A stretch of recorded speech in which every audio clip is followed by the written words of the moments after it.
LiberalViewer presents. So, welcome to LiberalViewer Sunday Live Clip Roundup. Thanks for joining me. I picked out, I think, 32 of the weekend's best clips for what should be a really interesting show for you tonight, I think. As usual, my clips come mostly from shows that were broadcast just this morning in the last 12 hours or so here in the Pacific time. These are the Sunday morning news analysis shows on the big five corporate outlets of ABC, NBC, CBS, CNN, and Fox News, the so-called corporate media here in the United States. I'll also have several political comedy clips from last night's Saturday Night Live and also Friday night's Real Time with Bill Maher on HBO.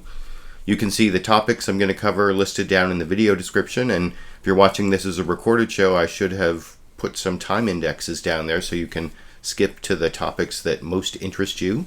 Tonight's topics include Obamacare with audio of oral argument in the latest Obamacare Supreme Court case, King versus Burwell, just being released this weekend because it was argued before the Supreme Court this last week. Also the topic of race and racism back in the news, both regarding the cops in Ferguson, Missouri, with the Department of Justice release of 2 reports on that this last week, and then also more generally about racism with the 50th anniversary yesterday of the Bloody Sunday March in Selma, Alabama. There was also this week Israel in the news with Prime Minister Benjamin Netanyahu of Israel talking about the influence the influence of Iran growing in the Middle East and the danger from Iran in this speech he gave to Congress with cheers from Republicans and some Democrats. Also, I'll have a quick clip about ISIS showing the Iraqi Prime Minister talking about the influence of Iran in fighting ISIS. And then finally, I'll have this quick clip ridiculing Republican hopeful Dr. Ben Carson for saying being gay is a choice. But first, I want to spend about a third of tonight's clips on a story that's really captivated the media and the Sunday morning news shows this morning, even though to me it doesn't look like there's really much substance to it. It's this controversy over Hillary Clinton using a personal email, an email address, and keeping the emails on a home server while she was Secretary of State. That was also the topic of the cold open on last night's Saturday Night Live, which I thought got the issue right, both in the way there's no real substance to the scandal, but also the way it plays into long-standing negative perceptions about Hillary Clinton. And you can see an excerpt of that cold open where Kate McKinnon is parodying Hillary Clinton over in this clip. Those emails are clean as a whistle. This is not how Hillary Clinton goes down. I mean, what did you think my email said? Hi, it's Hillary. I really screwed up on Benghazi today. Please. I wasn't born yesterday. I was born 67 years ago, and I have been planning on being president ever since. There will be no mistakes in my rise to the top if I decide to run. Who knows? I don't know. I might not. As you can see, I'm just relaxing at home.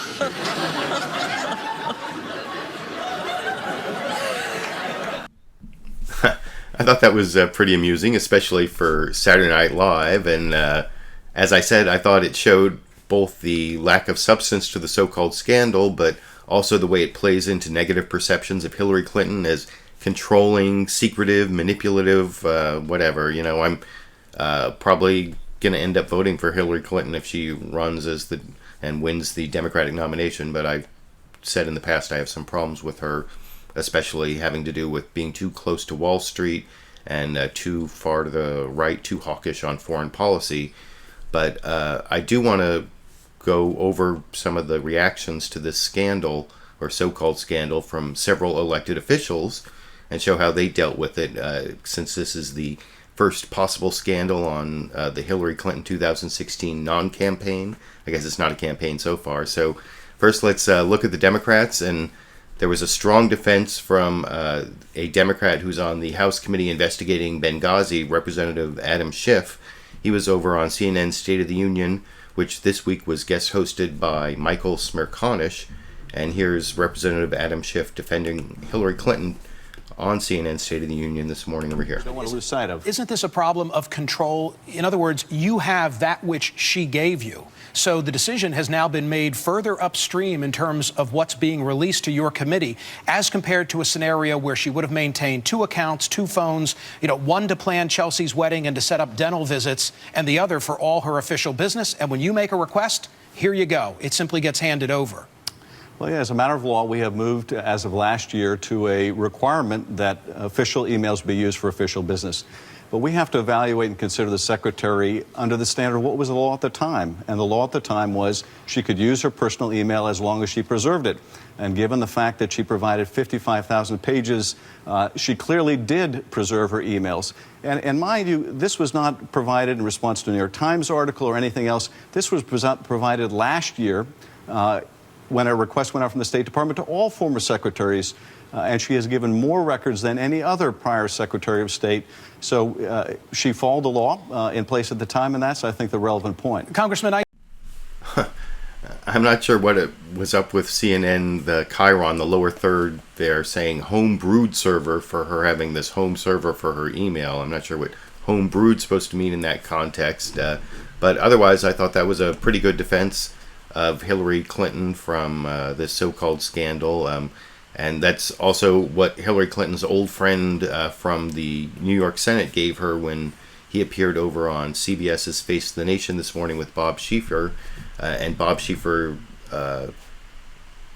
questioned, this is Senator Chuck Schumer from New York, and Bob Schieffer questioned Senator Chuck Schumer, saying something smells about the whole thing, and you can see Chuck Schumer's answer to that over here. It may not be illegal, but does it really pass the smell test? Because, I mean, after all, by doing it the way she did it, she could delete emails without anybody knowing she deleted them. Well, the law is that you preserve the emails, and no one has alleged that any of them were deleted. The fact that she had so many of them, the fact that she turned them over, by the way, before all this became public. I think in October, the State Department asked all secretaries of state to send their emails over, and she's the only one who has done it. Gainsays any of that. Well, doesn't this sort of reinforce what some of the critics have said about the Clinton family over the years, that they'll cut a corner when they can, and we have this now. We have the disclosures about foreign governments giving to the Clinton Foundation. It just seems to raise a whole lot of issues that people used to have, and it looks like they're back in the news. Well, look, I mean, the bottom line is she's a national figure, a potential presidential candidate. People are going to shoot at her. I know her. I mean, we were the 2 senators from New York for 8 years. She is one of the most finest, most upstanding, most honorable people, always trying to do the right thing, cares deeply about the country and the middle class. So, this is politics. This is how it is. But I don't think the public's going to pay much attention to this. They care much more about middle-class people, who's going to get their wages going up again, who's going to create good-paying jobs. These are the issues that matter to people, despite the little storm we have in Washington right now. So that was a good pivot at the end from New York Senator Chuck Schumer, and a good, strong defense of his former colleague, also senator from New York, Hillary Clinton. And I want to show one more Democratic defense of Hillary Clinton. This one is just a little bit more tepid from the senator from one of the 2 senators from my state, Senator Dianne Feinstein, who I've often complained about is not being strongly Democratic enough on certain defense issues and NSA spying issues, and she's more from the conservative wing of the Democratic Party in a lot of ways. And I thought she was a strong defender of Hillary, but here she starts to try to give some advice to Hillary that she has to come out and deal with the problem. Talking to Chuck Schumer on NBC's Meet the Press this morning over here. I want to get into a bunch of foreign policy issues, but let me quickly start with this email situation. In 2011, there was a memo sent out with Secretary Clinton's signature on it, warning in the State Department. Now, she didn't write it, we found out later, but warning of, quote, avoid conducting official department business from your personal email accounts for national security reasons. You had your own high-profile issues with the CIA and disclosure issues. Do you see a problem with how this was done, perception-wise? No, not yet. I don't. Because as I understand it, the regulations were unclear and there's no specific law.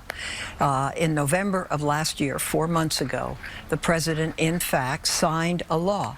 And that law said that if you use your personal email and there's government material on it, that government material must be transferred within 20 days. Right. That in itself said the situation isn't clear. Right. And I think what has to happen is it has to be cleared up in a specific legal policy because different secretaries of state have done different things. That's right. We know Secretary Powell had his own personal email account, and so there's been a difference here. What would you like Secretary Clinton to do to clear this up? Well, actually, what I would like is for her to come forward and say just what the situation is, because she is the preeminent political figure right now. She is the leading candidate, whether it be Republican or Democrat, for the next president, to be the next president. And I think that she needs to step up and come out and state exactly what the situation is. You know, some people say, well, she had a server. You think this silence is hurting her? I think at this point, from this point on, the silence is going to hurt her. So actually, I guess Chuck Todd there kind of put the words into Senator Dianne Feinstein's mouth about the silence hurting Hillary Clinton, but she took the words, and I mean, it's not like she's going to let someone put words in her mouth if she doesn't want to make that point herself. So that is the conclusion of the 3 Democrats I want to show defending Hillary Clinton in her first scandal of her non-campaign. And now I want to show several Republicans taking different levels of attack on this. First one is just kind of comic relief. It's Senator Lindsey Graham, who is running for president, and so he had some, talking points about Hillary Clinton, but the part I found really amusing was when Chuck Todd asked him whether he had a personal email address and had used a personal email address, which I will comment on after you see it over here. Was any other cabinet member during the time that she served, did they have a private email account? Do you have a private email address? For me to know. Do you have a private email address? I don't email. No, you can have every email I've ever sent. I've never sent one. So I don't know what that makes me, but it may. But really, this is big in this regard. I think I know what it makes him. Having never sent an email, maybe out of touch. I don't want to be ageist, but maybe old. I don't know.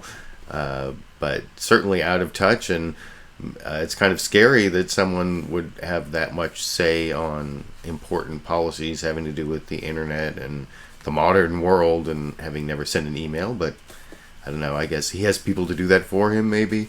The next clip, next Republican I want to show is Senator Mitch McConnell, the leader of the Senate, the majority leader, now that the Republicans have taken over the Senate. And he was also asked about this. This was over, let me double check my clips here. This is over on CBS's Face the Nation. And he was asked by Bob Schieffer if Hillary Clinton did anything illegal and whether she did anything wrong or against the employee handbook of the State Department. That's possible. But the consensus really is, if you look at the laws, that she didn't violate any laws, because the law didn't change to require the use of this email till 2014, and so it didn't apply to her as Secretary of State. But you'll see, even though you would think Senator Mitch McConnell probably knows that to be true, and that's what the law is, that's not what he says over on Face the Nation in response to Bob Schieffer's question this morning. Let me make sure I get the right clip after going through all that. That is, clip number 6. Over here. Do you believe Hillary Clinton, speaking of former Democratic senators, do you believe that former Secretary Clinton violated any law by opening this private email account on her home server? Honestly, I'm not sure, but I am a little bit worried about the security of those emails. They would have been prime targets for cyber attacks, but I don't know what the law is. I think the administration is taking a look at that, and hopefully we'll find out in the coming weeks just what the legal situation is with regard to that.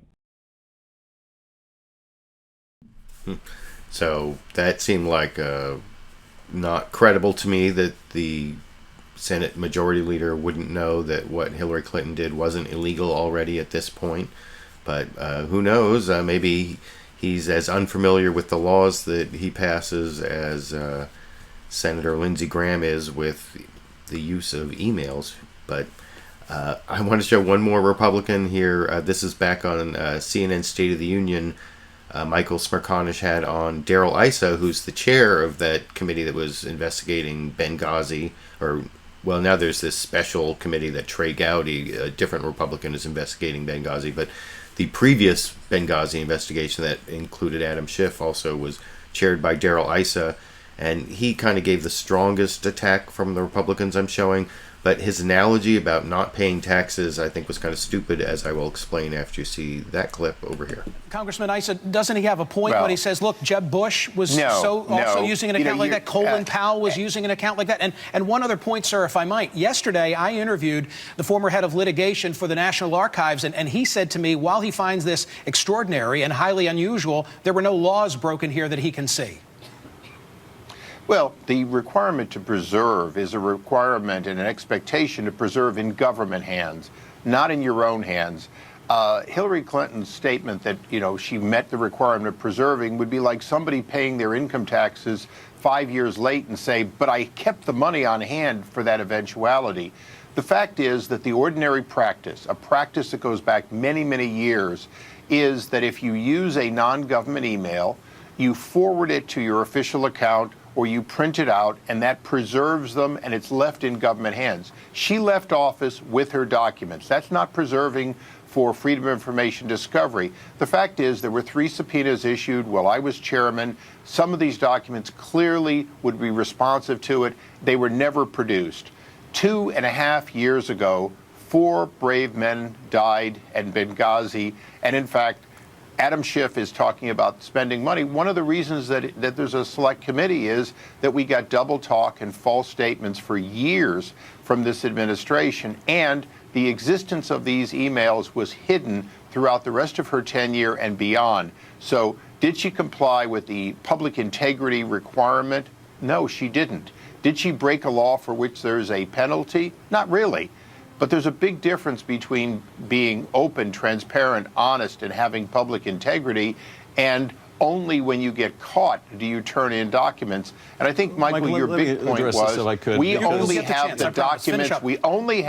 We only have the documents she gave us. That's not the basis. Normally, an inspector general searches through all documents to find which ones are appropriate. You don't necessarily ask the person Congressman Schiff to respond.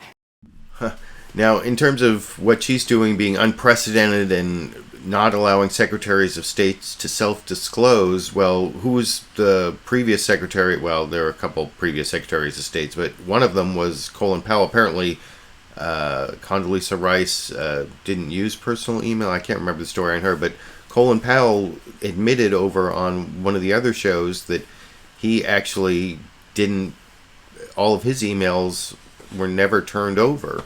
That many of he used personal emails, and he talks about how he updated the system, but at the end of his answer over on ABC's This Week with George Stephanopoulos, talking to George Stephanopoulos, he admits that he actually didn't turn over every email. Some of his emails, may have just been lost to history or whatever since he used a personal email over in this clip.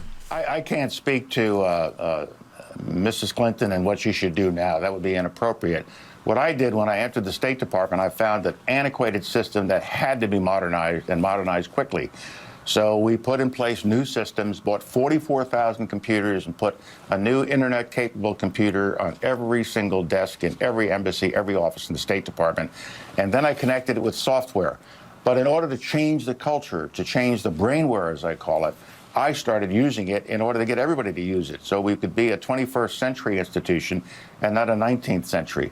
but I retained none of those emails, and we are working with the State Department to see if there's anything else they want to discuss with me about those emails. I did not have a stack of them. They've asked you to turn them over, but you don't have them? Is that I don't have any to turn over. I did not keep a cache of them. I did not print them off. I do not have thousands of pages somewhere in my personal files. And in fact, a lot of the emails that came out of my personal account went into the State Department system. They were addressed to State Department employees and the state.gov domain, but I don't know if the servers, the State Department, captured those or not. And they're all unclassified, and most of them, I think, are pretty benign, so I'm not terribly concerned, even if they were able to recover them. Okay. So, well, that's kind of Hillary Clinton's point of view, that a lot of the emails that are on her home server are also benign. And you saw former Secretary of State Colin Powell admit that some of his emails were never turned over, so that, I think, deflates a little bit of the Republican arguments you heard about what Hillary Clinton doing being so unprecedented. And there's also this story about what Jeb Bush did, but I don't want to go all into that. I think I'm already spending too many clips here, but I want to show a couple quick ones from Fox News Sunday. Of course, Fox News has really latched on to this Hillary email story, and it was the top story, the big story at the beginning of Fox News Sunday. So I'll show you like the first 20-30 seconds of the introduction to Fox News Sunday with this as the breaking top story here. I'm Chris Wallace. Hillary Clinton on her way to the Democratic presidential nomination. Or is she? Don't you someday want to see a woman president of the United States of America? A new firestorm over Clinton using a private email account while she was Secretary of State. It was only last week that we discovered they can't produce all of her emails to us because they don't have all of her emails. We'll discuss the fallout with Mike Huckabee, a Clinton critic since his days as governor of Arkansas, and former White House special counsel during the Clinton years, Lanny Davis. Then, now, I'm not actually going to show a clip of Lanny Davis. If you look down in the video description, I have links to all the shows that I take the clips from, and including Fox News Sunday, and you can go watch that. It was actually a pretty heated exchange between Chris Wallace and Lanny Davis this week. You know, Lanny Davis used to be the Clintons' lawyers during Bill Clinton's term and helped defend them to the media during the Monica Lewinsky scandal and stuff. Well, that was one of their big sparking points between the two of them, was when Chris Wallace claimed that Lonnie Davis spent all this time cleaning up after the Clintons, and Lonnie Davis wouldn't accept that characterization. But it was much less confrontational in Chris Wallace's interview of Mike Huckabee that they talked about there. I want to show a real softball here, and then kind of a softball ending from Chris Wallace talking to former governor and supposedly current presidential hopeful in the Republican field for 2016, Mike Huckabee. And here you can see he starts off saying that, this all seems familiar, doesn't it, to someone who knows the Clintons, which is pretty much of a softball at the beginning. And you'll see at the end, he says that something Huckabee said that could be taken as a really nasty comparison to the Clintons wasn't meant in any derogatory sense, as I'll discuss after you see the whole clip here. Finally, you, as we said, were the governor of Arkansas and came into office 4 years after Bill Clinton left office, but you had a lot of dealings before and during your term with the Clintons. How familiar does all this seem to you? Very familiar. And let me be very clear. Bill Clinton or Hillary Clinton has been on the ballot in Arkansas or the nation every 2 years since 1974, except for 1988, and then the time once Bill Clinton was elected president. Then it was every 4 years. Hillary Clinton was on the ballot, of course, to be U.S. Senator and then U.S. President. So we've had a Clinton on the ballot in over 13 elections over the period of the past 41 years. That means that when Bill Clinton was governor, he made about 1,200 appointments a year. That's an incredible political machine. Every campaign I was ever in, the Clintons personally campaigned for my opponent. I know what it is to face what is an extraordinary political machine. Now, I'm not bitter about it because, frankly, my attitude has been, look, These are people who know how to play politics. They play to win. They use every tool at their disposal to win. I've always had a decent personal relationship with the Clintons, still do. I look at it like Michael Corleone once looked at the business he was in. It's not personal, it's just business.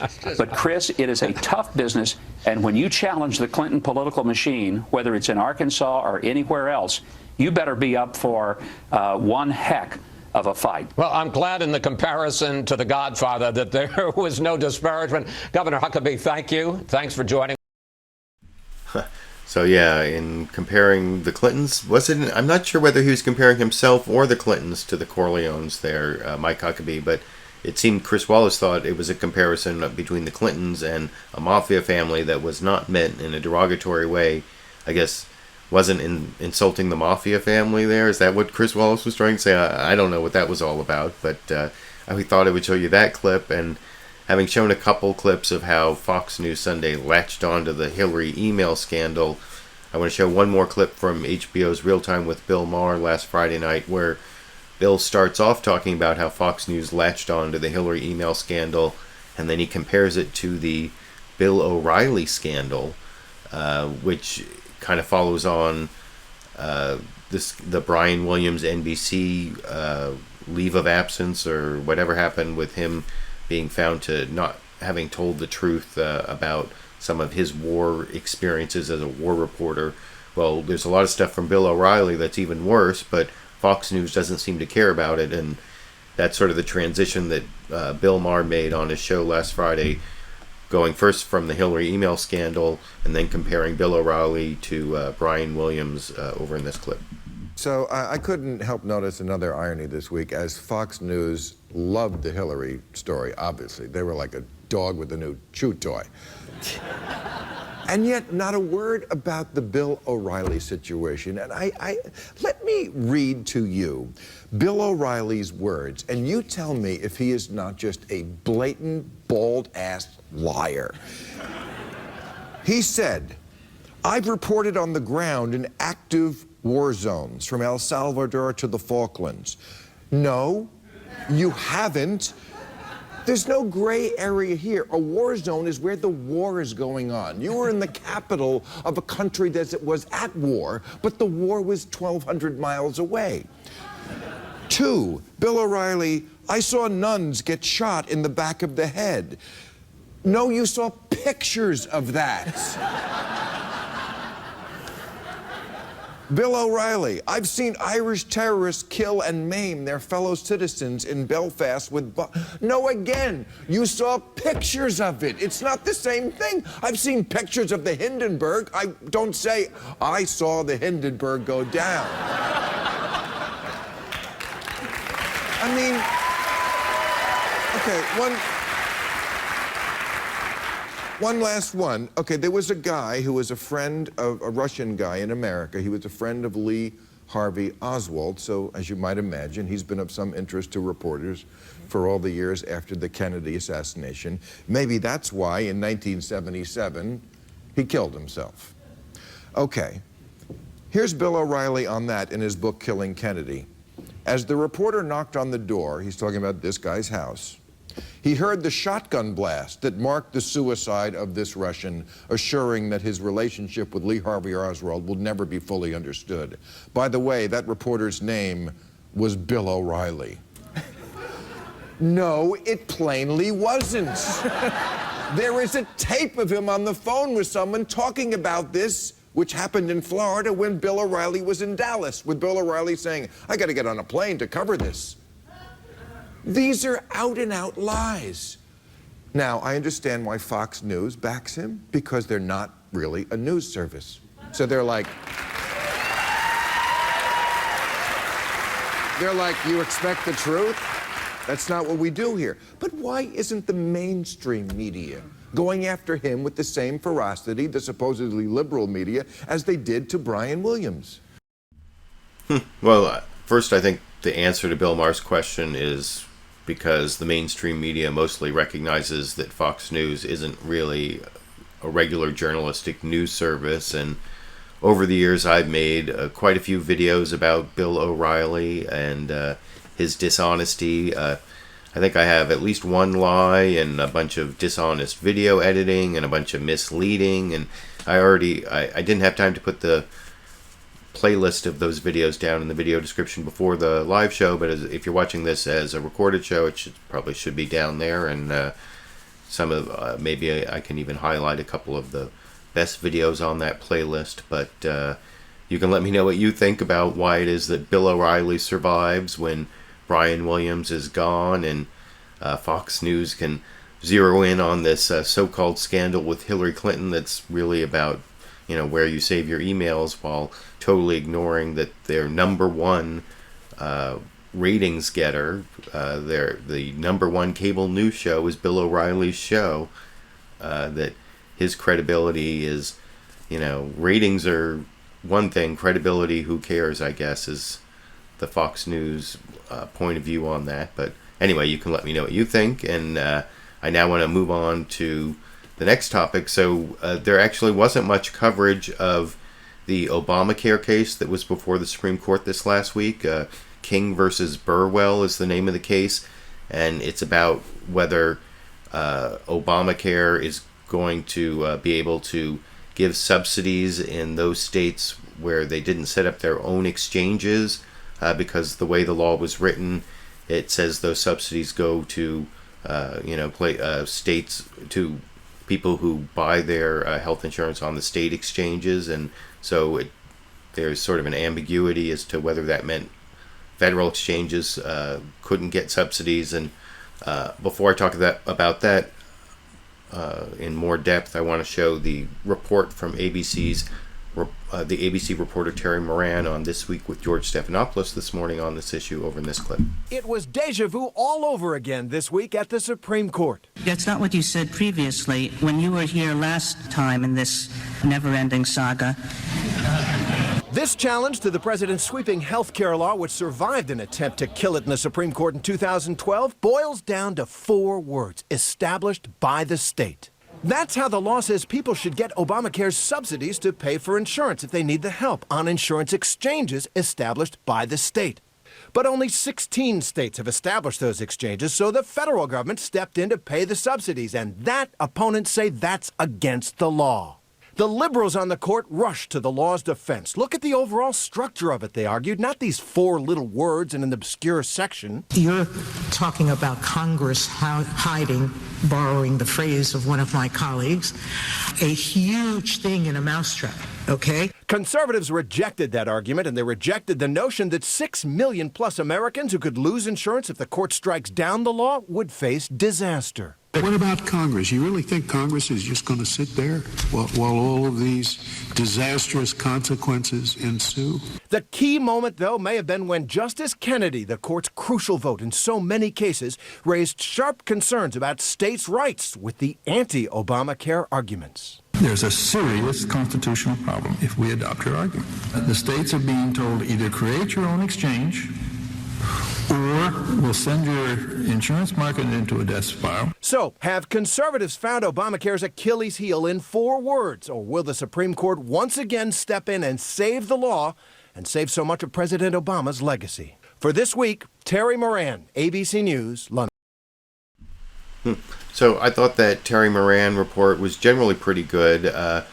It talked about that Anthony Kennedy question. First of all, you have to understand you can't really figure out how the court's going to decide just by listening to the questions. That is like one of the things that lawyers are supposed to learn, is not to draw too many conclusions from the questions at oral argument. But that having been said, you can see at least where some of the justices might be thinking about arguments they would make. And that argument that Justice Kennedy, the supposed swing vote, was making there in the oral argument was that if you're coercing the states to set up these exchanges or they won't get the subsidy money, that would be unconstitutional, among other things, under the previous Obamacare ruling where they struck down that for Medicaid expansion. You can't take away Medicaid money as a punishment for not setting up Medicaid expansion under Obamacare.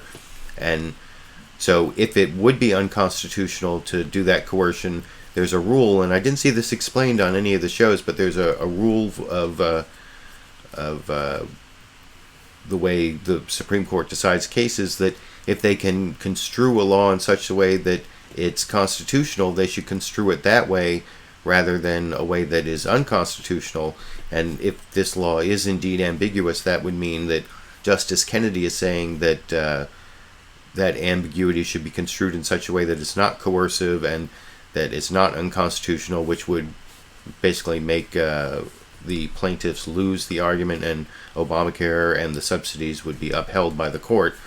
What wasn't reported as much as Roberts' comment, Chief Justice Roberts talked about how the executive branch has the power to administratively interpret these ambiguities, so a future president could interpret it the opposite way, and that could be a way that Roberts upholds these subsidies by saying if a Republican is elected in the future, that then that president could decide to interpret it the opposite way and not give these subsidies, because that's an executive power argument, like what Kennedy was talking about is a states' rights argument. Those are both conservative arguments that would make Obamacare win.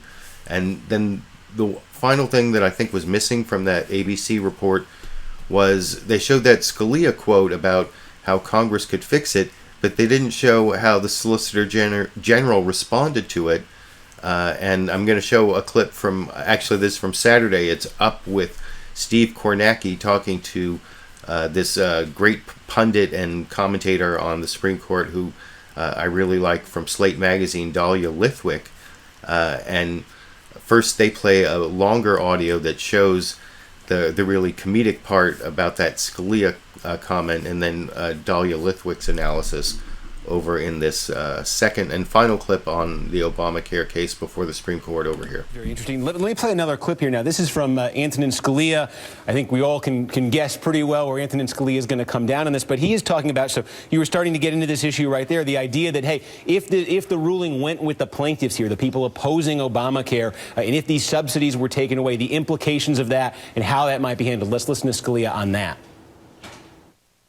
What about Congress? You really think Congress is just going to sit there while all of these disastrous consequences ensue? I mean, how often have we come out with a decision, such as the bankruptcy court decision? Congress adjusts, enacts a statute that takes care of the problem. Happens all the time. Why is that not going to happen here? Well, this Congress, Your Honor, I mean, of course, theoretically. Dahlia, that seems like a pretty good rebuttal to me. This Congress doesn't do anything. We barely kept the government open. Does that response, does that carry any water, though? Well, first of all, it's a great moment because not only you can hear people in the chamber laughing, including members of Congress sitting in the front row in the gallery, Nancy Pelosi laughing when Don Verrilli, the Solicitor General, says, "I'm sorry, this Congress." So it's clear that everybody in the room thinks, like, good luck with that, Justice Scalia. Hope Congress can fix it.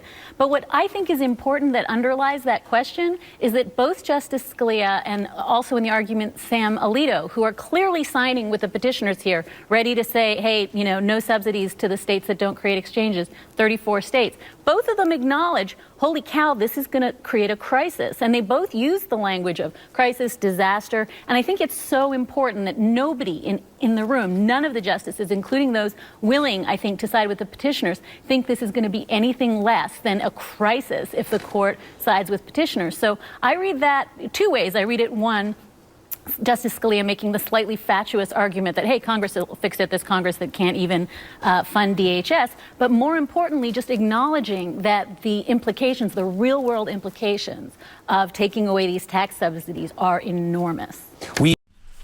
And that is a really important point from Dahlia Lithwick there from Slate Magazine, appearing on Up with Steve Kornacki on MSNBC yesterday. And that's that even the people on the right are recognizing that taking away millions of people's healthcare subsidies is going to have a big negative impact in the real world, which is something you never hear over on Fox News and the Fox News coverage of this. And also, I thought that was really funny where the Solicitor General responded to Justice Antonin Scalia's remark about how Congress could fix this by saying, well, this Congress? And I don't know why that part of the clip didn't make it into Terry Moran's report from ABC. That seems like a really important omission. So those are my comments on the media coverage, and then I guess in between the two clips I gave my own little legal analysis based on my knowledge as a lawyer, such that it is, although that's certainly not my area of expertise, but I wanted to at least give a couple clips, even though most of the Sunday morning shows didn't cover the King versus Burwell oral arguments, even though, like you saw there, the oral argument is now available on the Supreme Court page. You can find the entire oral argument if that's something that really interests you, and those were interesting clips, I thought, from those two shows. But I want to move on to a topic that is in a little bit more my area of expertise, the criminal justice system and race and racism. Having been a former public defender and actually having spent a couple years as a public defender in St. Louis County, one of the big news stories this last week that brought race and racism back into the news was this report from the Department of Justice, or a couple reports, on Ferguson, Missouri, the shooting of unarmed black teenager Michael Brown by former Officer Darren Wilson of the Ferguson Police Department. They decided not to prosecute Darren Wilson, but they found all sorts of racist irregularities in the general practices of the Ferguson Police Department. And first, on sort of a lighter side, I'll show how Bill Maher dealt with that in his monologue over on Friday night on HBO's Real Time over in this clip. So I couldn't help notice another irony this week, as Fox News loved the Hillary. Oh, wouldn't be my show if I didn't start the wrong clip at least once. Sorry, this is the Bill Maher clip on the racist practices of the Ferguson Police Department, and especially in the way they arrested people and fined them over in this clip. That's the real scandal I was talking about. Did you see what went on? The Justice Department released a report about what was going on in Ferguson, Missouri. Apparently, the entire town is basically a scheme run by racist cops to arrest black people, not just arrest them and harass them, but then finance the town with the tickets and the fines. On the police cars, right on the side, it said, "To collect and serve." To collect and serve. That's actually not too far off the truth if you've been following this story. And next I'm going to show a report from ABC's This Week with George Stephanopoulos. Their Justice Department reporter, Pierre Thomas, gave sort of a longer, more in-depth report of what happened over in this clip. In the city that sparked a new national conversation on race, some big questions this morning. Among them, will the entire Ferguson Police Department be dismantled? If that's what's necessary, we're prepared to do that. The Attorney General's blunt response came on the heels of a blistering Justice Department report which found a pattern of racial bias in Ferguson policing.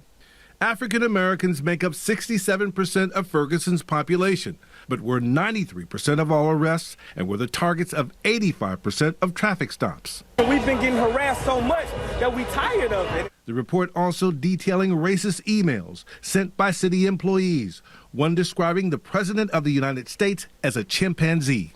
By Friday, 3 city officials involved were gone, a city court clerk fired, and 2 police officers resigned. In the fatal shooting of a young black man by a white police officer, this week Eric Holder decided not to prosecute Officer Darren Wilson, saying there was not enough evidence he had violated Michael Brown's civil rights. But he added that the investigation had affirmed some of the concerns of minorities. Some of those protesters were right. The president took harsh note as well. And it was an oppressive and abusive situation. Mr. Obama said while he believes the overwhelming majority of police are great public servants, he said there are still pockets of discriminatory policing. And what happened in Ferguson is not a complete aberration. It's not just a one-time thing. It's something that happens. In the last 5 years, the Justice Department has opened more than 20 investigations into police departments, with prosecutors enforcing 15 agreements, often to correct unconstitutional policing practices. The quest for a more perfect union clearly not over. For This Week, Pierre Thomas, ABC News, Washington. I thought that was a really good report from Pierre Thomas on ABC's This Week, talking about the reports. The one thing he showed a lot of hands up, don't shoot, and one of the the report that cleared Officer Darren Wilson basically said that the evidence didn't support Michael Brown having his hands up, at any point before he was shot. Although it's a little bit, I read through it to check that out myself, the actual report, and it seems there is still some conflict between the witnesses as to whether at some point he had his hands up or his hands raised. But then the witnesses who mostly say he did have his hands raised said later he put them down and started moving towards the officer. So the whole hands up, don't shoot, there may not be at least enough evidence of that to prosecute, but there's still some conflicts in the testimony, I think. So that's the one flaw I would see in the Pierre Thomas report, because he didn't really bring that issue up at all.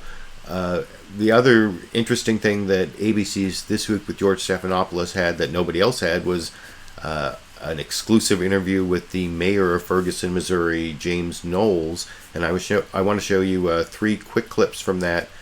George Stephanopoulos interviewing Mayor James Knowles, confronting him first with some of the things you just saw in that report from Pierre Thomas, and asking him, how could you not know this was going on?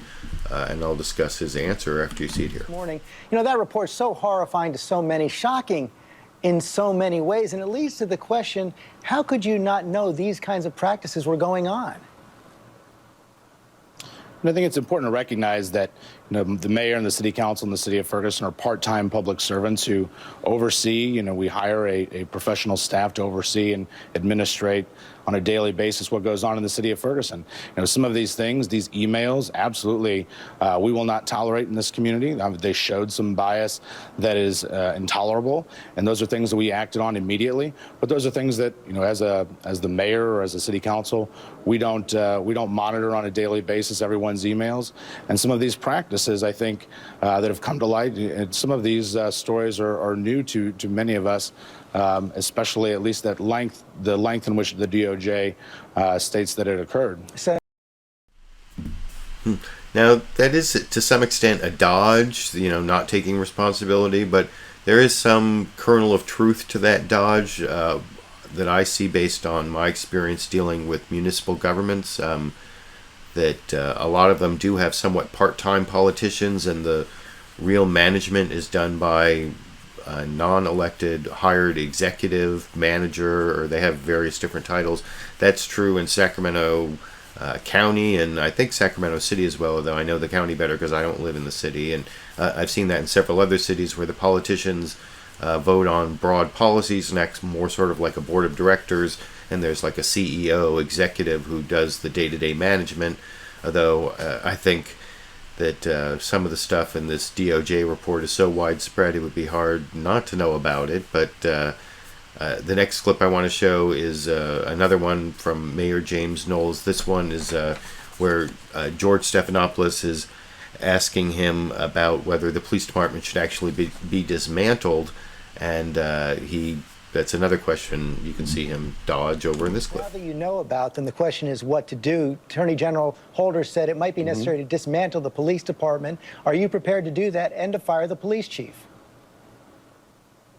I think what's important right now is that we go through every part of that report, find out where the breakdown was, and the patterns and practices, and these safeguards that we should have had in place and need to have in place to ensure that we protect the safety and the civil rights of everyone that comes to Ferguson and lives in the city of Ferguson. Very few communities in this country have undergone this level of scrutiny, and the city of Ferguson has, after thousands of emails have been examined, court documents, arrest records. We know what the issues are, according to the Justice Department, with the city of Ferguson. We're one of the few, we're the only one in the St. Louis area who's undergone that scrutiny. We now know how we can address those issues, and we're committed to moving forward. So what exactly are you going to do? So like I said, you can see there, that's another dodge from the mayor of Ferguson, and that one I don't think is as justified as the previous one. This one where he says he's not going to say whether he's going to fire his police chief until he reads the report more and looks into it more, and whether they're going to dismantle their entire police department. That actually is really viable, since it's a really small town and it's in St. Louis County.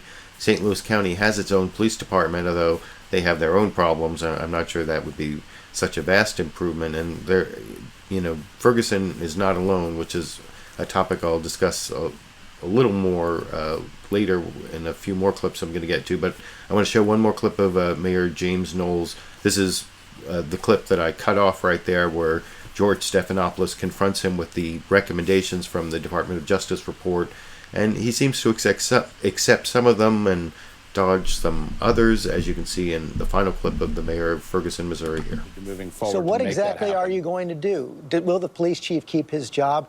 Will you implement the kind of recommendations the Department of Justice called for, increasing officer training, more partnership with the Ferguson community, prohibiting ticketing, and arrest quotas? Well, some of those things, absolutely, we're going to be, I think we can say immediately we're going to be working on improving training, improving some of the outreach to members of our community, to sections of our community, especially who feel underrepresented, who have been underrepresented. One of the things that we're focused on, which will be the only one and the first one in the St. Louis region, is to implement a civilian review board so that civilians can have input into the policies and procedures of the City of Ferguson Police Department, but also review and take in complaints against the City of Ferguson Police Department so that elected officials like myself can hear these complaints, can see them come through and monitor this, and the civilians will have an active role in that. Mayor, can you do...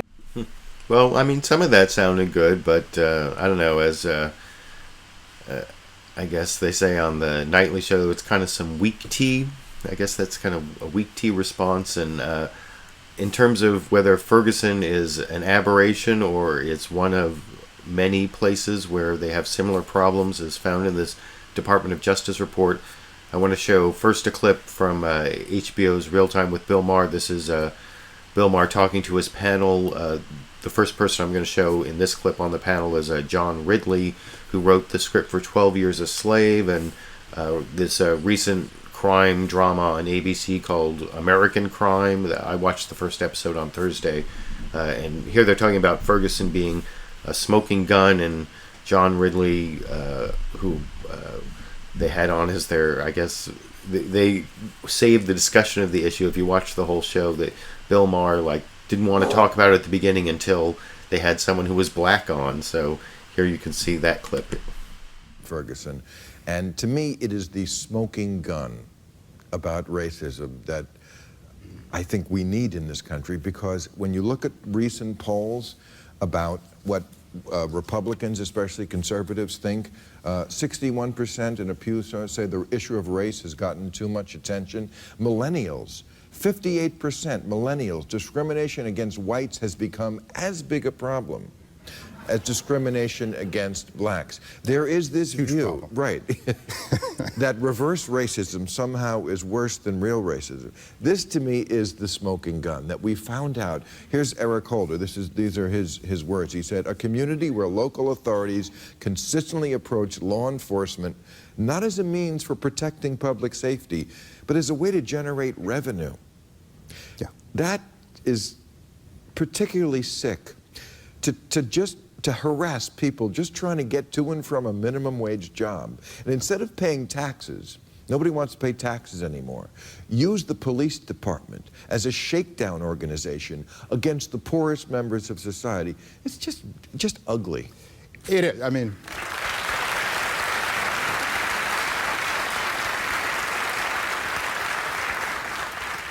it is, and again, the cascade effect. And in this report, you hear about individuals who get hit with a $150 fine, which, nobody wants to pay that kind of money. But for a lot of people, it's not as easy as going on a website and putting in your credit card and paying that.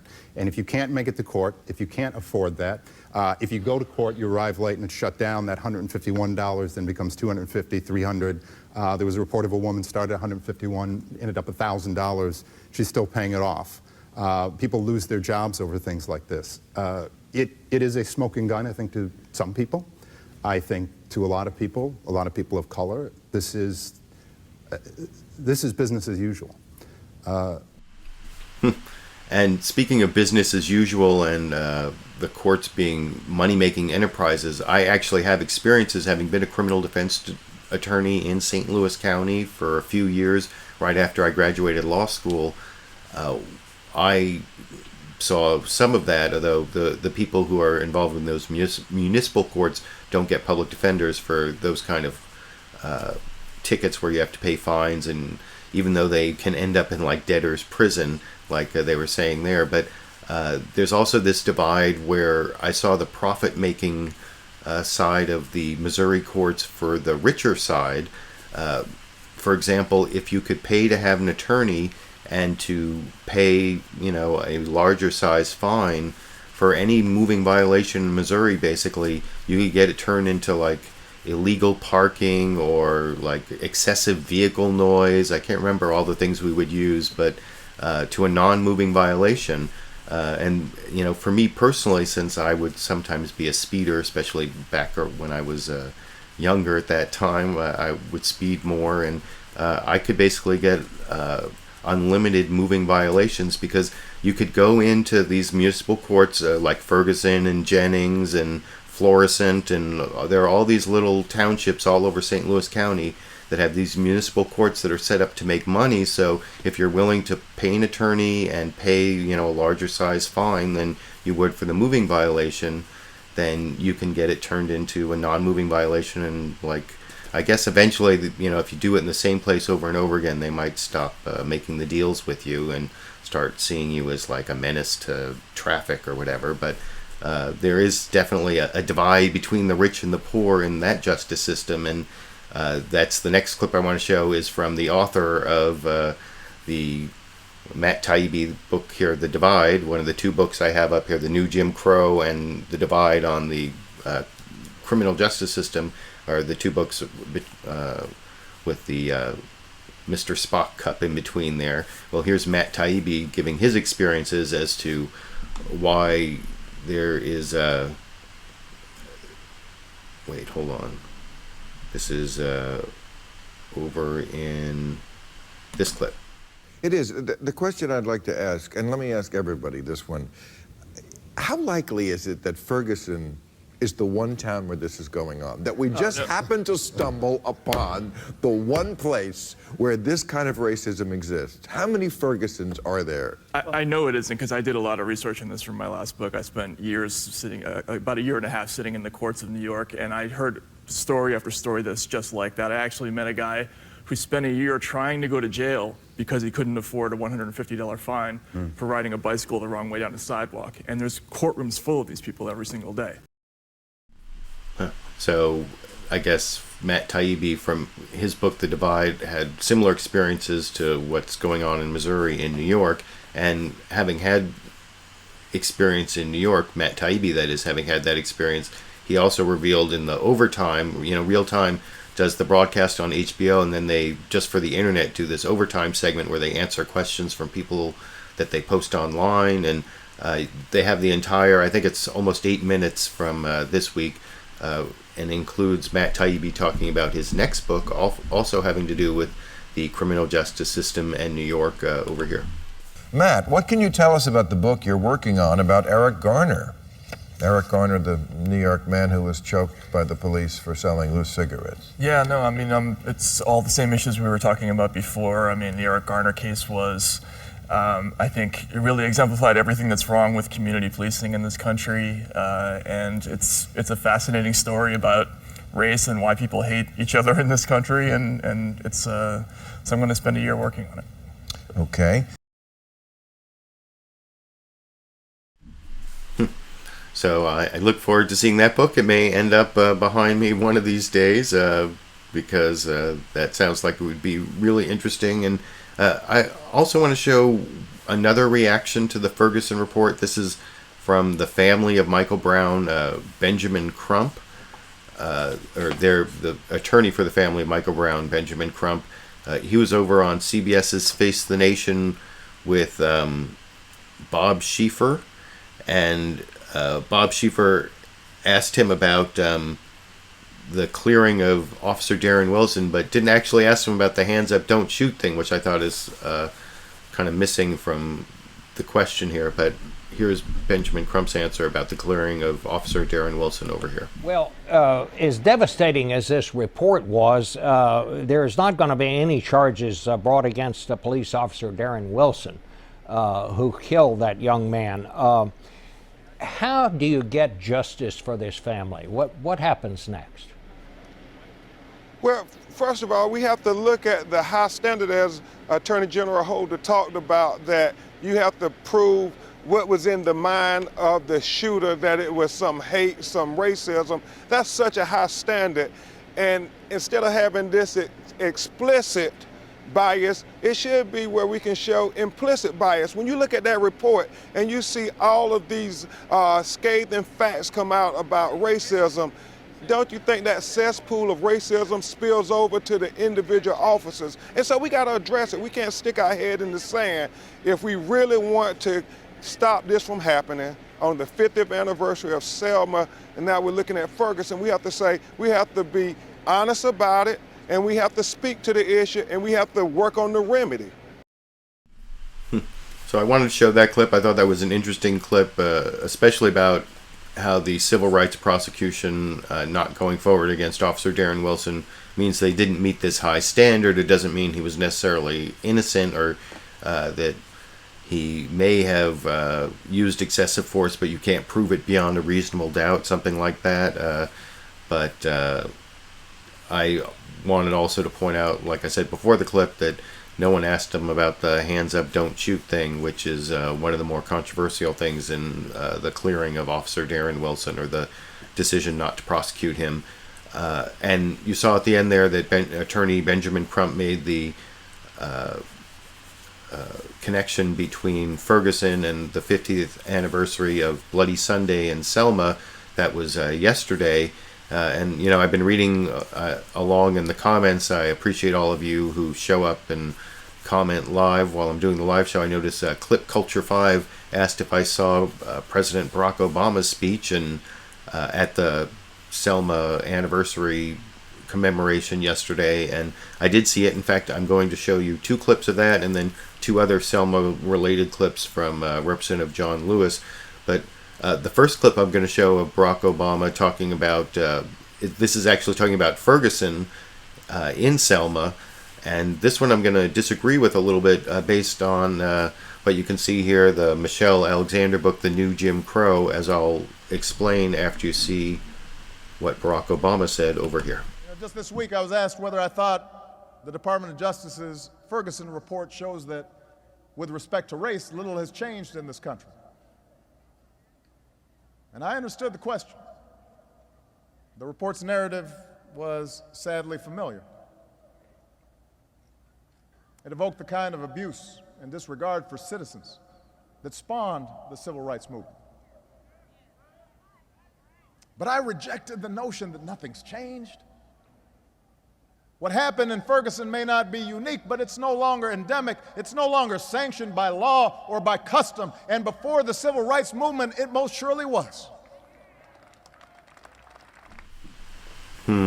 By the way, I apologize for the weird distortions in the video there. It was in when I downloaded it, and by the time I processed it and realized it was too late to fix it. And I think in the next clip I show that will also be there. But I wanted to explain what it is that I disagree with President Obama about when he said it's not in the law or custom. What he said about it's wrong to say nothing has changed. That's kind of a straw man. Of course things have changed. But when he said that the racism in Ferguson isn't in the law or custom, well, I don't think that's true, and that's also kind of contradicted by Michelle Alexander's book, The New Jim Crow, and how mass incarceration is a system of racial control, and it is built into the system. And she talks about that extensively in her book, and I don't really want to go into that so much here, although you can see my 18.5-minute video on the racist, classist criminal justice system. This is the thumbnail. It's called Cops, Justice System, Racist, Classist, or Both. I put a link to it down in the video description. And if you're watching this as a recorded show, I'll put a annotation that you can click on. If you haven't seen it, I recommend watching it, especially if you want me to keep making edited, produced videos. This is one I spend a lot of time on, so I was hoping to keep promoting it so people will continue watching it.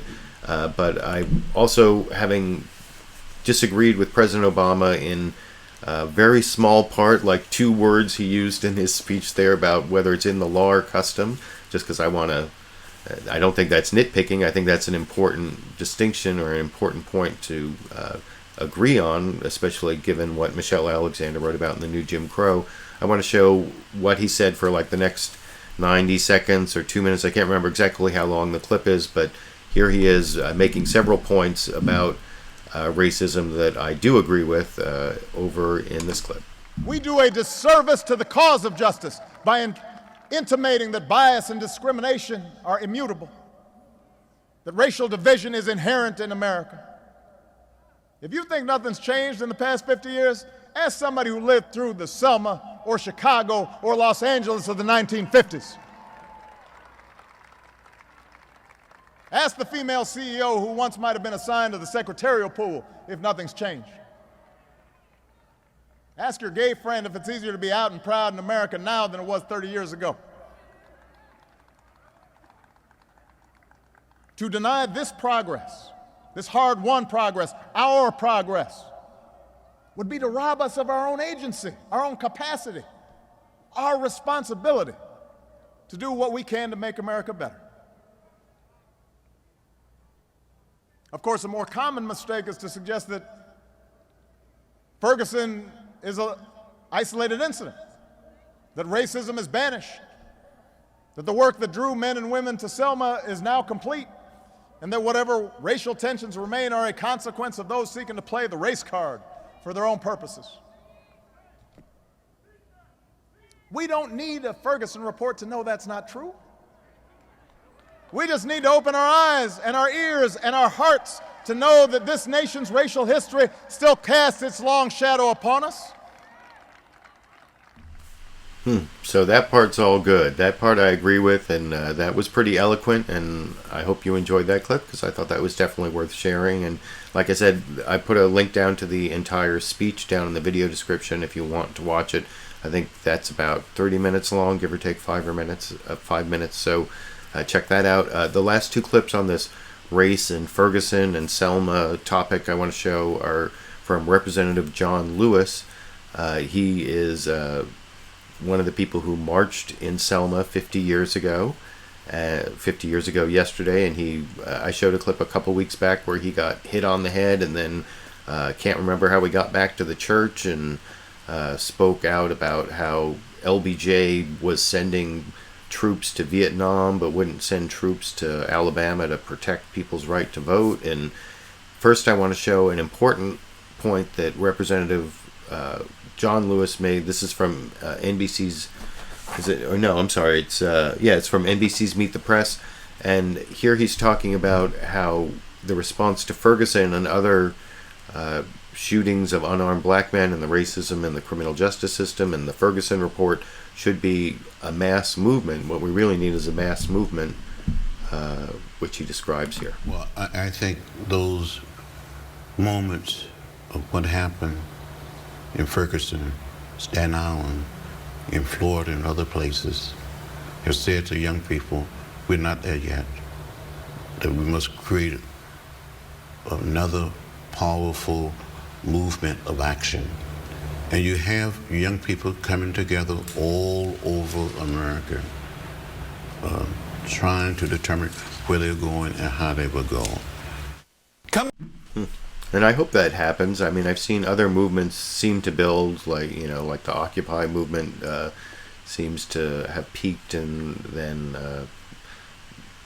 gone on at a pretty low level after that. And the Black Lives Matter movement, I don't think it is necessarily peaked. I mean, the reason it doesn't peak the same way is that there are these incidents over and over again. There was just another one in Wisconsin, although I don't know all the facts that I heard, sort of conflicting reports as there always seem to be, but this also seemed to be an unarmed black man shot by police. And then since I showed a little skepticism about whether the movement that John Lewis suggested would actually happen, I want to show John Lewis's credentials about young people building movements. This is his description of what happened back on Bloody Sunday, 50 years ago yesterday. His participation, I think he was 24 years old. This is somewhat similar to the clip I showed from Face the Nation a couple weeks back, but definitely worth hearing him describe it again for the last clip on this whole issue of race and racism for today in this clip. Sunday, March 7, 1965, 600 of us attempted to walk from Selma to Montgomery in an orderly, peaceful, nonviolent fashion to dramatize to the state of Alabama and to our country that people of color wanted to register to vote. People were beaten, arrested, and jailed from time to time. But on this day, we're walking with our backpacks, just trying to make it from Selma to Montgomery. Yeah. And as we get to the top of that Pettus Bridge, down below we saw a sea of blue, Alabama state troopers. We continued to walk. We come within hearing distance of the state troopers. A man spoke up and said, "I'm Major John Cloud of the Alabama State Troopers. This is an unlawful march. It would not be allowed to continue. I give you 3 minutes to disperse, return to your homes or to your church." And a young man walking beside me, Jose William from Dr. King's organization, said, "Major, give us a moment to kneel and pray." And the major said, "Troopers, advance." And you saw these men putting on their gas masks. They came toward us. And you were kneeling? We were kneeling. We were knocked down. They started beating us with nightsticks, trampling us with horses, and releasing the tear gas. Was hit in the head by a state trooper with a nightstick. I lost consciousness. 50 years later, I don't recall how I made it back across that bridge to the little church that we had left from. Apparently, a group literally carried me back to the church. It'd be perfect. So that's sort of a different part of the story than Representative John Lewis told on CBS's Face the Nation a couple weeks back that I showed. Some of it overlaps, but I thought it was definitely worth showing, and that's the end of the clips I want to show on race, racism, the criminal justice system, the Ferguson report, and the Selma anniversary. You can let me know what you think about any of those topics down in the comments section, and I'm going to move on to a few quick topics at the end here. First, 4 clips on the topic of Israel and the Prime Minister of Israel, Benjamin Netanyahu, giving this speech to Congress. I actually watched the speech live, or delayed by a couple of minutes on my DVR, but pretty much live when it happened, and watched all the cheering, and it was quite a display. One thing I heard someone say over the week that you have to know that to analyze what Benjamin Netanyahu did, I think, is he timed the speech to be like at dinner time in Israel, and it was broadcast live in Israel too. I think it may be in a sense that this is, at least for Benjamin Netanyahu, a case of all politics being local, that he's really doing this to court favor with the Israeli public, who want to see him being cheered by Americans because they think that the Israeli-American relationship is really important, and they know that Benjamin Netanyahu has kind of screwed up his relationship with Barack Obama, or though some people think President Obama has screwed up the relationship from his end, especially people on the right think that. And I want to show a few quick clips, like I said, on this topic. First, I want to start with a comedic one. This is Bill Maher over on HBO's Real Time last Friday, talking about the ecstatic reaction from Republicans to Benjamin Netanyahu's speech to Congress in his monologue last Friday, over in this clip. But here's the scandal. The next day, all these conservative outlets got on Rand Paul, the Kentucky senator, because he wasn't clapping enthusiastically enough. Because we live in North Korea now, people, and the next day, Rand Paul said, "I gave the man 50 standing ovations. One for each Jew in Kentucky." What do you want me to do? Play Tevye and Fiddler on the Roof? I mean, apparently they do. I mean, the Republicans went all out. Ted Cruz was wearing Star of David face paint and a clip-on beard. Lindsey Graham is throwing his panties right at Bibi. It was amazing. Mitch McConnell was running around showing everybody his circumcision. I mean, So that's kind of the comedic analysis of the Republican response. And if you want to see sort of the overly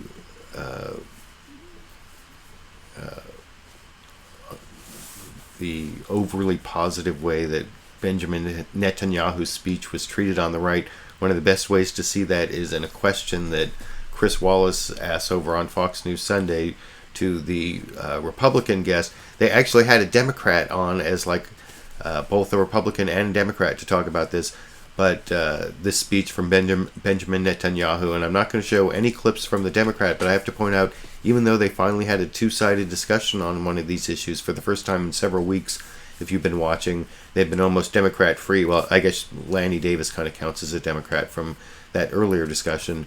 But in this case, they found a Democratic Senator, Ben Johnson, who disagrees with President Obama and is basically in total agreement with the Republican guest, at least on everything they asked him questions on, and they only let him talk like 25% of the time, and the Republican Senator Ron Johnson monopolized this whole discussion.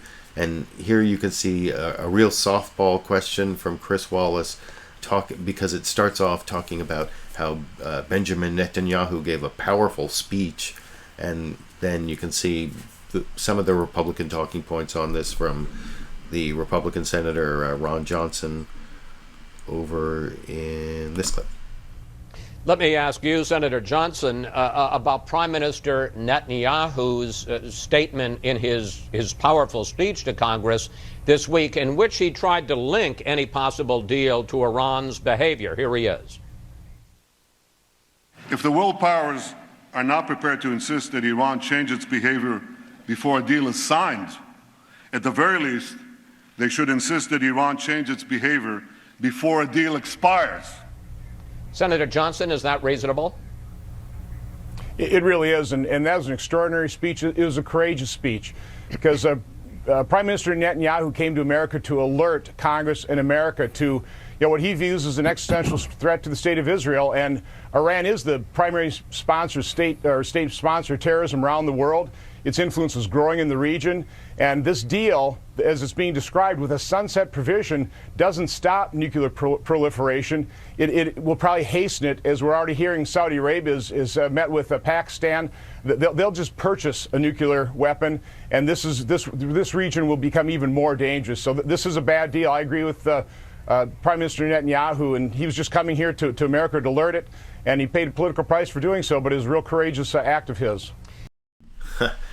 So yeah, that was really courageous for Benjamin Netanyahu to come to the the U.S. Congress and speak in such a way that he got 50 standing ovations. That took a lot of courage to get 50 standing ovations from the Republican-led Congress, and some Democrats didn't attend. I covered that last week, and one of the things I mentioned on my Wednesday live Q&A show when someone asked me about this, I mentioned how Benjamin Netanyahu has been wrongly predicting Iran getting a nuclear bomb for quite a long time, and Benjamin Netanyahu had to confront that himself over on CBS's Face the Nation.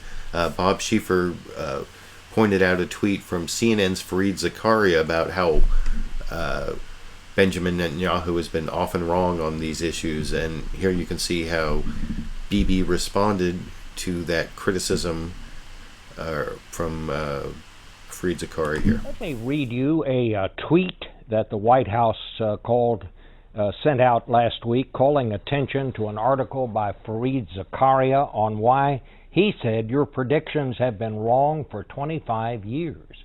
Were you offended by that? Well, the reason I've been warning for 25 years is because Iran has been trying to get to the bomb, and if we hadn't acted, I and President Obama and Congress and others, if we hadn't acted in these intervening years, Iran would have had the nuclear weapon a long time ago.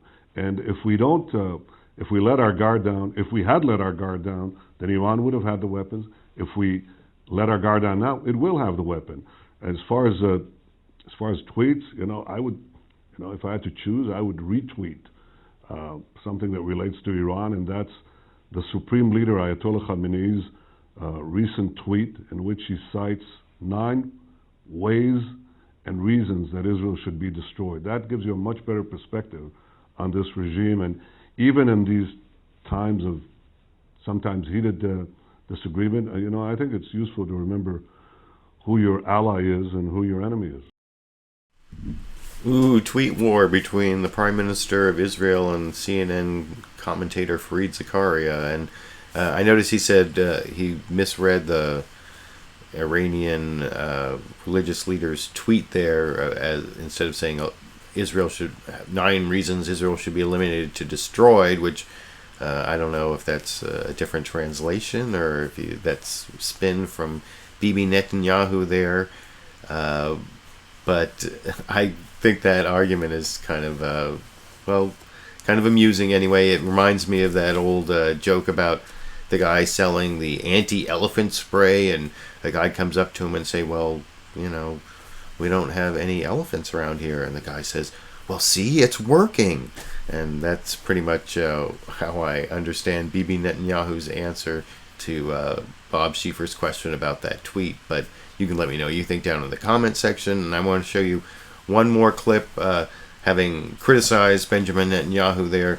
This is the Israeli ambassador Ron Dermer answering a question from Michael Smerconish on CNN's State of the Union that shows that Israel wasn't really to blame for this whole fiasco of an Israeli prime minister coming to argue against the president's policy in the House of Representatives without talking to the commander-in-chief and the supposed leader of U.S. foreign policy, the President of the United States. Well, here you can see Ron Dermer, the Israeli ambassador, explain whose fault that was over in this clip. It's always 2020, and we regret very much that there was a perception of partisanship before the speech. That was the last thing we wanted to do, was to inject Israel into your partisan political debate. Israel has always been above politics in the United States, and it's important for the U.S.-Israel alliance that it remain above politics, and the Prime Minister made that clear in his speech on Tuesday. Was the invitation Speaker Boehner's idea or your idea? Yeah, it was Speaker Boehner who called me, and I assumed that he was going to inform the White House. He did, but he did it only a couple hours before. But I hope that now we can get beyond the protocol and beyond the politics, and we can talk a little bit about the substance, because it's a pretty serious issue. We will do.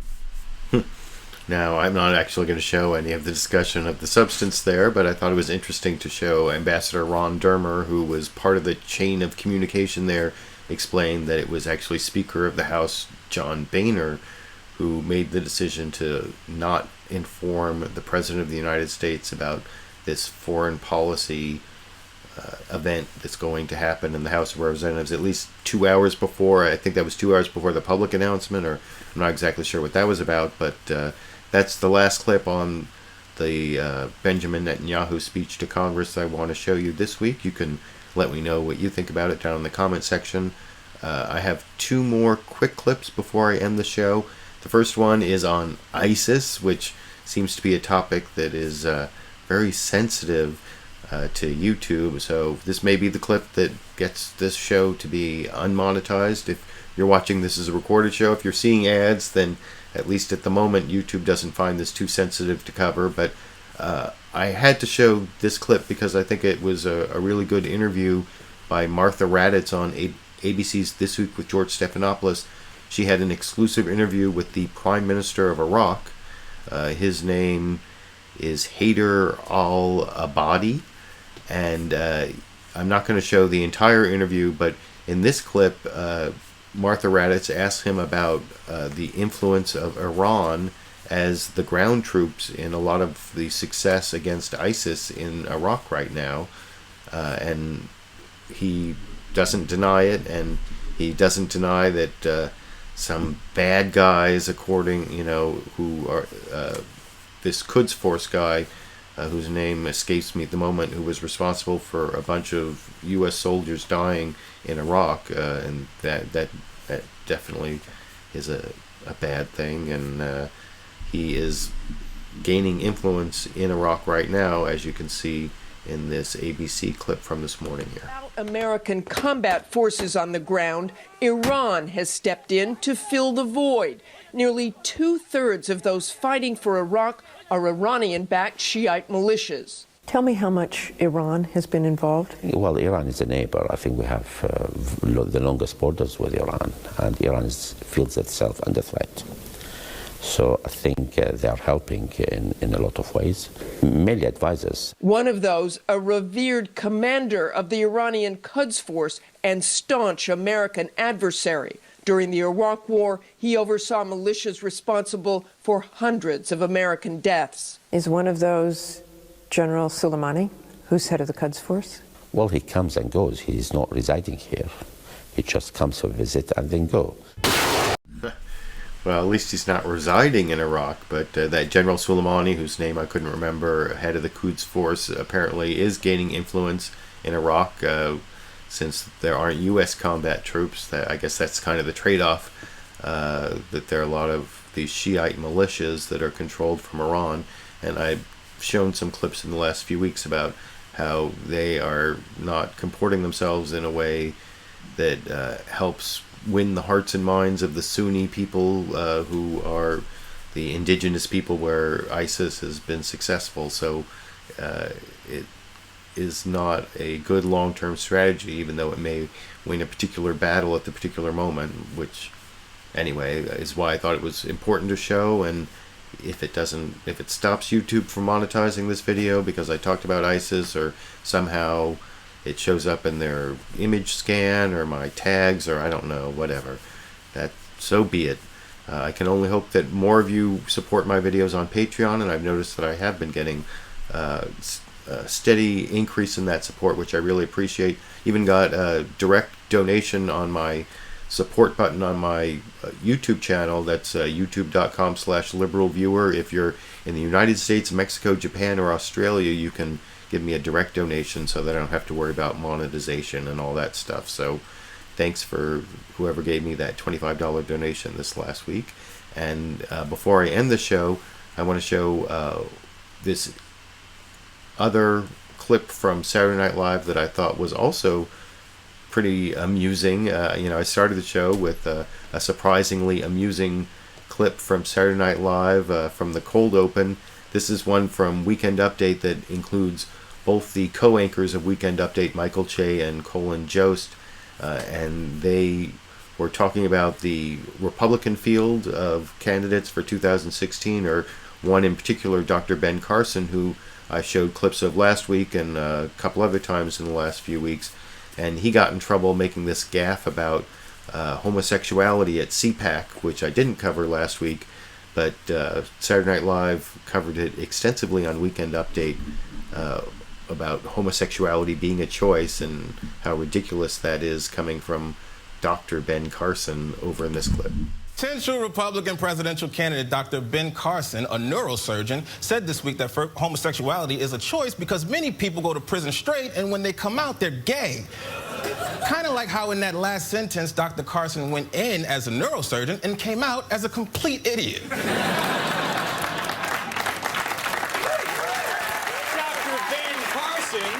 A neurosurgeon said this week that homosexuality is a choice. Carson made the comments to himself over and over in the men's locker room. Dr. Ben Carson, a candidate for president, said that homosexuality is a choice. Unfortunately for him, so are elections. Sorry,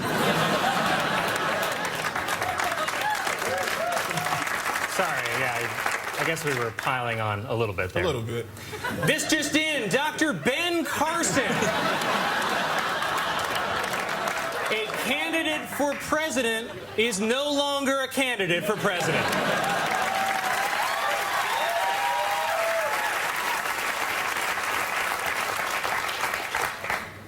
No, I'm just kidding.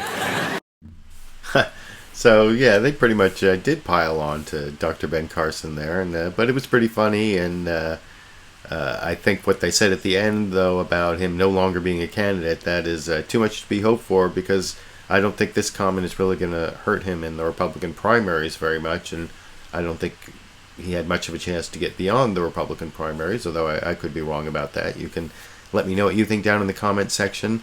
That's the last clip I want to show, and I want to end the show over the 90-minute mark, or very, very close to the 90-minute mark, and I'm trying to make these shows a little bit shorter.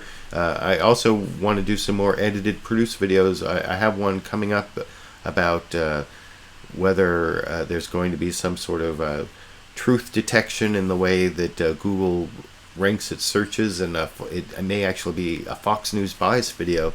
I haven't done one of those in a long time, so that I should at least be announcing that sometime in the next few days, and hopefully it will be finished. I mean, it won't be one of those ones that drags on for weeks and weeks. It'll be done in the next week or two.